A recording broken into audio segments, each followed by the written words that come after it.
বাটা মাছের রোজ একঘেয়ে ঝোল না খেয়ে যদি ঠিক এইভাবে বাটা মাছের ভাপা করা হয় তাহলে কেমন হয়। স্বাদ কিন্তু একদম ইলিশ ভাপার মতোই আসবেন। খুব সহজেই এটা বানানো যায়।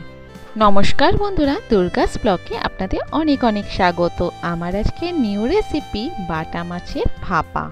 এর জন্য আমি নিয়ে নিয়েছি বাটা মাছ। এটাকে ভালো করে জল দিয়ে ধুয়ে পরিষ্কার করে নিয়েছি। ওর মধ্যে আমি নুন আর হলুদ দিয়ে ম্যারিনেট করে রাখবো কিছুক্ষণ। খুব ভালো করে মাখিয়ে নিতে হবে, দিয়ে কিছুক্ষণের জন্য ম্যারিনেট করে রাখবো। তারপরে আমি নিয়ে নিয়েছি সাদা সর্ষে, শুকনো লঙ্কা, কাঁচা লঙ্কা, সামান্য একটু জিরের গুঁড়ো আর কালো সর্ষের এর একটা পেস্ট বানিয়ে নেব। তারপর গ্যাসেতে কড়াইটা চাপিয়ে দিয়েছি আর দিয়ে দিলাম সর্ষের তেল। সমস্ত রান্নাটাই আমার সর্ষের তেলে হবে। তেলটা গরম হয়ে গেছে, এবার মাছগুলো আমি ভেজে নেব। খুব বেশি একটা ভাজবো না, শুধু মাছগুলোর এপিট ওপিট করে দেবো।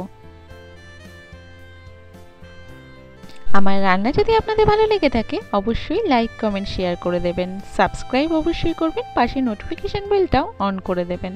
খুব নতুন নতুন ভিডিও চাইলে সবার প্রথম যেন আপনার কাছে পৌঁছায়। মাছগুলো আমার এপিট ওপিট করে ভাজা হয়ে গেছে। এবার আমি তুলবো না, মাছগুলো ভেজে আর তুলবো না। এর মধ্যে কালো জিরা ফোড়ন দিয়ে দেবো। দেখুন, ওই তেলের মধ্যে আমি কালো জিরা ফোড়ন দিয়ে দিয়েছি।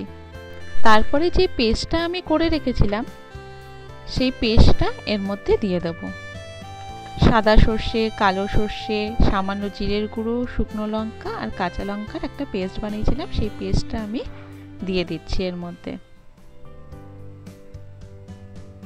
একটু জলও দিয়ে দিলাম সামান্য, মশলা ধোয়া জল যেরকম থাকে সেটা।